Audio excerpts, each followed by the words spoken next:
Chers amis internautes de Vobla TV, bonjour. J'espère que vous allez bien. Oui. Vous savez, tout le monde a une histoire. Tout le monde a une histoire. Tout le monde a un jour spécial. Un jour spécial. Et ce jour-là, vous le savez, ceux qui n'ont pas de problème, une fois dans leur vie, n'ont pas une date fixe. Donc, leur jour de fête, c'est le 1er janvier. La date des Kamambou, pour résumer, voudrais vous conter une histoire très courte. Une histoire très courte. Moi, ma date de fête de fin d'année est le 1er décembre. Je dis bien le 1er décembre. Vous savez pourquoi? Ce jour-là m'a beaucoup marqué, plus que tous les jours. En réalité, je ne devrais pas être ici, en train de vous parler. Mais compte tenu de mes talents, compte tenu de mes meilleurs esprits que j'ai, compte tenu de mes dons, et compte tenu de mes pouvoirs, vous m'entendez encore et encore et encore. Vous me voyez en direct devant votre TV, Vobla, toutes les fois et jusqu'à présent. C'était en l'an 2002 que j'ai commencé avec une petite malaise, jusqu'à ce que cela est devenu une grande. C'était dans le mois d'août 2008 que j'ai senti que la chair est en train d'être s'appauvrir. La chair est en train de perdre ses énergies physiques. Mais l'énergie spirituelle y est. Ouais. Août, septembre, octobre, ça s'aggravait. Octobre, novembre. Un jour, ma maman m'a appelé, soi-disant, ah, mon fils, qu'est-ce qui se passe? Tu n'arrives pas à bien dormir ici, hein? Tu sens une malaise là-bas? J'ai dit, oui, maman, ça ne va pas, la santé ne me va pas. Donc, à travers ma voix, elle a su que ça ne marchait pas aussi. Subitement, elle a décroché avec moi et elle a appelé mon petit frère, qui est à peine à 20 km de moi.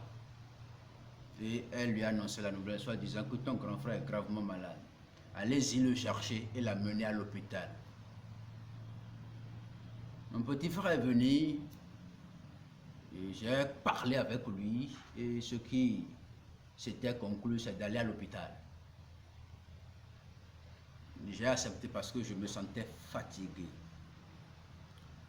Vous savez, les signes que je voyais en ce moment, la nuit, je vois, pas dans mon rêve, hein, pas dans mes rêves.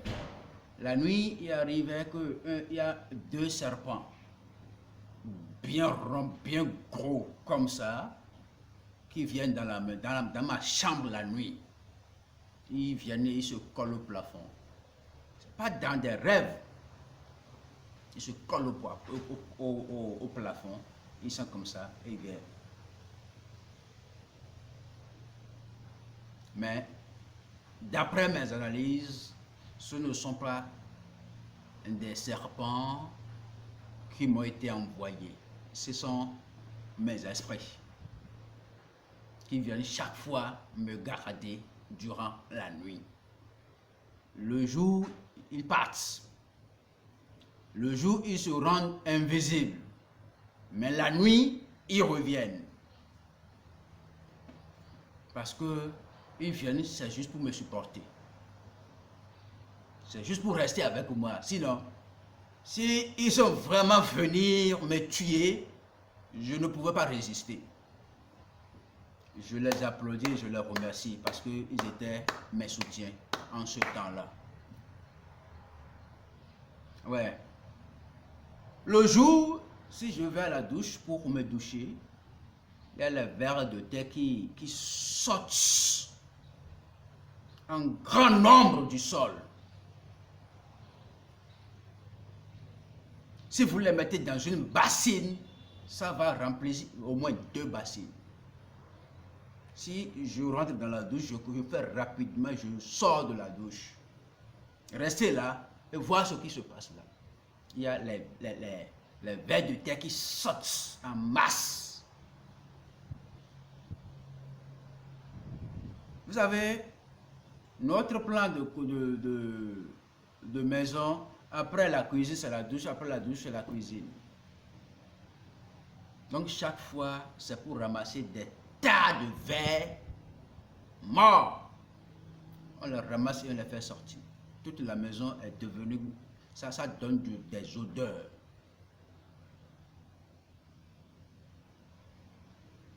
D'accord, ça c'est un signe très grave. Je ne sais pas si eux autres, c'est pour me supporter aussi. Je peux dire qu'ils sont venus me supporter. Sinon, si c'est pour me tuer, si un ver de terre mordre quelqu'un, s'il peut mourir, alors au cours de la douche, ils remplissent mes pieds. Ils se roulent autour de mes pieds. Mais je prends ma patience et je finis de me doucher avant de quitter la douche. Si c'est pour me piquer et me tuer, ils vont réussir aussi à leur mission. Donc ils ne sont pas venus pour me faire du mal, mais ils sont venus pour me donner de mauvais signes. J'ai continué avec cette douleur jusqu'à ce que maman m'a appelé et mon petit frère est venu me chercher. On a été à un hôpital privé à Lokossa. On a quitté Dobo pour Lokossa. Je suis resté pendant 3 jours et ça ne cessait pas. Mon petit frère, il est revenu un jour, soit disant, Fofo, on va quitter ici, mais si tu vas mourir au village, on va rentrer. J'ai accepté, je me suis levé, je suis rentré dans la douche, je me suis douché, et on a pris la voiture pour le village. C'était le 30 novembre 2008. Ah, on est venu au village, ils étaient déjà informés de ma santé. Arrivé au village, les gens commençaient par venir. J'ai demandé à ce qu'on arrête de venir me voir parce que je ne suis pas encore mort. Je sais que je vais mourir, mais je ne suis pas encore mort. Ok, on a continué. Et la nuit du 30 novembre au 1er décembre, ça a été une catastrophe. C'est là où je m'en révèle. Ça a été une catastrophe. Ça s'est changé. Je ne connais pas là où il faisait en ce moment, mais la nuit tardive, je me suis levé, j'ai dit que je dois aller au WC. Vous savez, le plan du village, le WC, c'est au dehors. Je me suis levé, je voulais ouvrir la porte pour sortir quand ma maman s'est dressée, s'est couchée sur la porte. Parce qu'elle aussi est venue. J'ai dit, maman, je voulais sortir pour aller au WC. Elle a dit quoi dans cette nuit tardive? Que je ne vais pas sortir de la chambre, aller chercher un pot et faire le WC dedans. Le lendemain, moi-même qui suis ta maman, je peux aller jeter ça. Elle a dit quoi, maman? Je suis déjà grand. Je suis déjà grand. Je ne vais pas le faire. Laissez-moi sortir. Ma maman a dit à grand jamais non. D'accord? Ok, il faut écouter la maman, il faut écouter nos mamans. Je suis rentré à l'intérieur, à la douche, là où se trouve la cuisine là-bas. J'ai pris le gros pot. D'un seul coup, mes intestins qui sont en moi sont sortis. D'un seul coup. Le pot est rempli. J'ai crié. Je suis tombé. Heureusement que le pot n'est pas renversé. Le pot est rempli de mes intestins et des caillots de sang.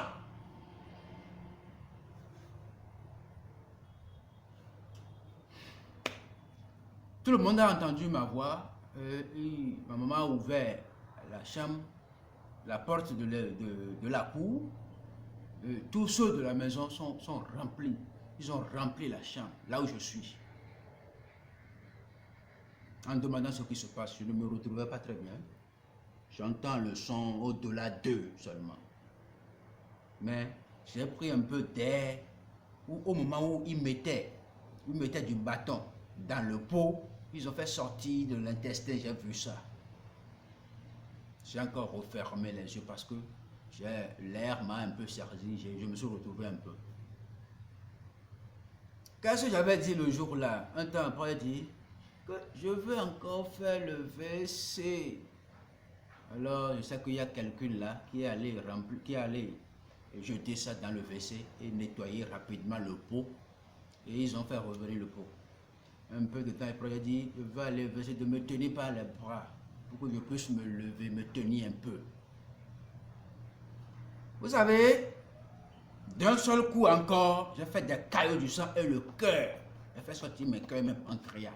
Il n'y a plus rien dans mon ventre. Je n'ai plus rien à l'intérieur de moi. C'est de là que je suis parti. J'étais mort le jour-là. Le 30 novembre 2008, au 1er décembre, j'étais mort. C'est fini. Moi-même, je savais que...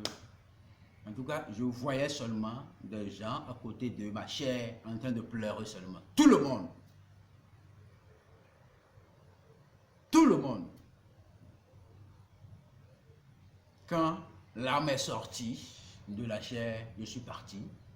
J'ai rencontré un vieux qui est venu me rencontrer. J'ai dit, mon fils, ton heure n'est pas encore sonnée. Ils t'ont tué, mais tu ne vas pas mourir. La mission dans laquelle je t'ai confié, la mission desquelles je t'ai confié, tu n'as pas encore commencé. Tu ne vas pas mourir.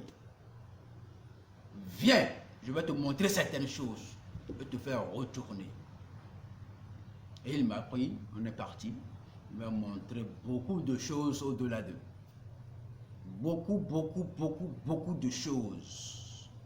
Ce qu'il m'a montré le jour, la nuit là, lorsque je me suis revenu, j'ai vu que j'ai commencé par raconter ça. Chaque jour, je fais des contes, chaque jour, je fais des histoires. Il ne peut pas finir pendant un an. Et je ne veux pas rapporter la même chose 2 fois. Ouais. Il m'a montré beaucoup de choses. Il m'a raconté beaucoup des histoires. Il m'a montré, il a dit, l'histoire et la pratique et la théorie. À la dernière minute, qu'est-ce qu'il a dit? Il dit, mon fils, ta famille est en train de s'organiser pour aller te mettre dans, comment dirais-je, dans la glace. Ils vont te mettre à la morgue. Viens, tu vas partir. Voilà ceux qui t'ont envoyé. Je vais finir avec eux. Ils étaient un homme de 3. On me l'a tous montré là-bas. Je vais finir avec eux. Il dit, ma chair est votre chair.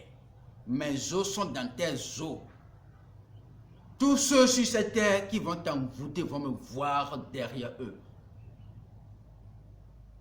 Tous ceux qui vont t'envoûter sur cette terre vont me voir derrière eux. Il n'y a pas celui-là qui va m'envoûter, qui va t'envoûter aussi. Soyez en train de le voir, je vais finir avec eux. Viens, sinon ils vont te mettre à la morgue. Nous, les humains que nous sommes, c'est notre stratégie. Or, si on rentre dans la glace, on ne revient plus en vie. Ils sont en train de s'organiser. Alors, viens, tu vas partir. Là, il a pris sa main gauche, il m'a tenu par mon épaule gauche, il m'a dit, vas-y. Je suis revenu dans la chair ici. Je suis revenu dans la chair. J'ai ouvert mes yeux, j'ai vu ma petite soeur à côté de moi, qui est en train de pleurer. J'ai dit, Novi, qu'est-ce qui se passe? Elle a dit, rien ne se passe. J'ai dit, je suis mort, mais je suis revenu. Dites à ceux qui sont en train de pleurer que je suis revenu encore, que je n'ai pas encore commencé ma mission. Elle a crié, maman, faut qu'au fond, elle dit, son grand frère est revenu encore dans la vie. C'est ce qu'elle est en train de dire tout simplement. Tout le monde est revenu dans la chambre à l'intérieur, au niveau de la cuisine là. La petite espace qui se trouve à la cuisine. Elle dit, pourquoi vous pleurez? Pourquoi pleurez-vous? Maman s'est jetée sur moi. Elle dit, mon fils, tu es revenu? J'ai dit, oui maman, j'étais mort, je suis revenu. Vous vous classez, vous vous mettez de l'ordre pour pouvoir me mettre à la morgue. Moi, je ne veux pas la morgue, je suis revenu. Là, tout le monde s'est tué. Il n'y a plus de pleurs dans la maison. J'ai demandé à ce qu'on m'amène sur la cour. Donc, on m'a tenu par les deux mains. Je suis revenu sur la cour de la maison. Je suis resté là jusqu'à 4 heures par là. C'est pour pouvoir prendre de l'air. La question. Le cœur, les pancréas, les intestins, ceux avec ces caillots de sang qui étaient sortis en moi, sont revenus, se sont retournés comment? C'est là le mystère. Le cœur d'un homme, d'un être humain, qui a été fait sortir, gros comme ça, est retourné comment? Les intestins sont revenus comment?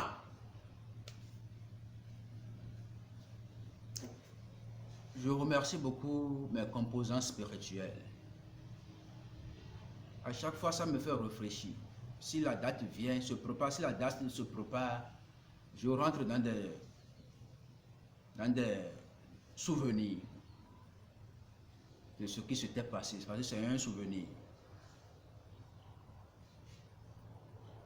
Je me suis dit que le 1er novembre prochain, non pas le 1er décembre prochain, je vais organiser cette fête-là.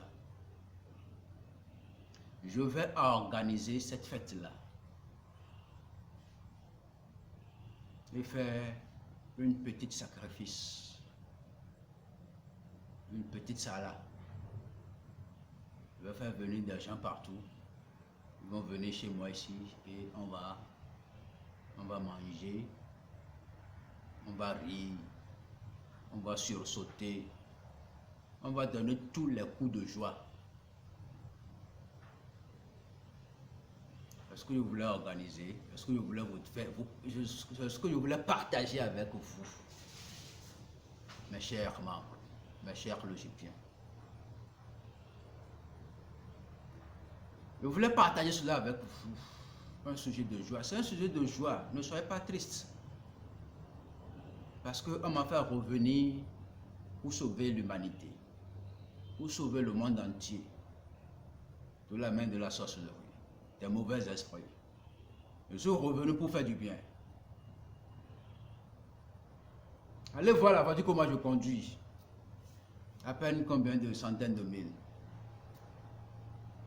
Mais ceux que moi je sauve peuvent payer des voitures de 100 millions, de 50 millions, de 20 millions. Ça ne me gêne pas moi. Ça ne me gêne pas moi. Mon souci, ce n'est pas l'argent. Mon souci, c'est de tracer un plan pour tous ceux qui sont en train de se perdre. C'est de mettre un tapis sur la vie des humains. Ils ne vont pas mourir, ceux qui me connaissent, parce que j'étais mort, j'étais ressuscité. Je suis en vie. Jusqu'à présent, je suis là, encore là, je ne mourrai pas tôt.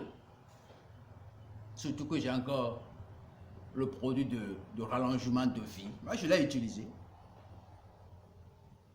J'en ai de plusieurs catégories. J'en ai utilisé.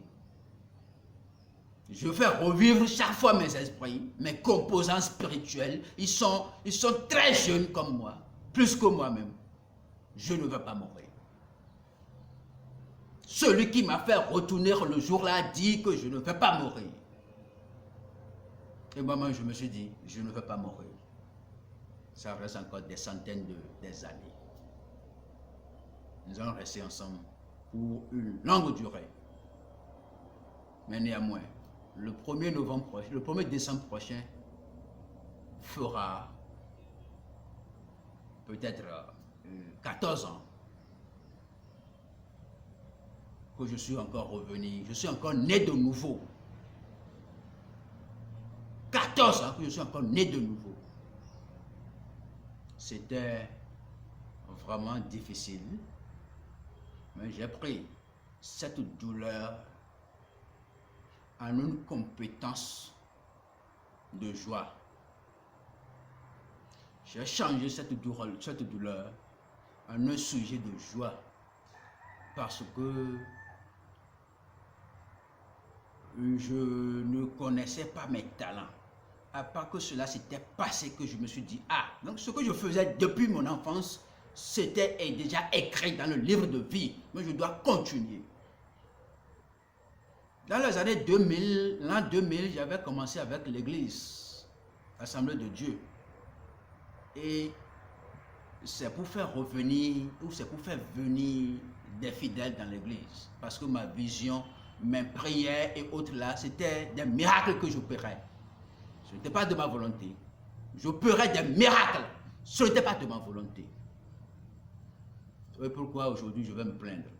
Je suis revenu dans la tradition. Feuille plus feuille égale guérison. Feuille plus feuille égale richesse. Feuille plus feuille avec succès égale succès plutôt. Mais pourquoi se plaindre encore? Non. Je suis là comme tout le monde. Je suis là comme vous, comme vous et moi.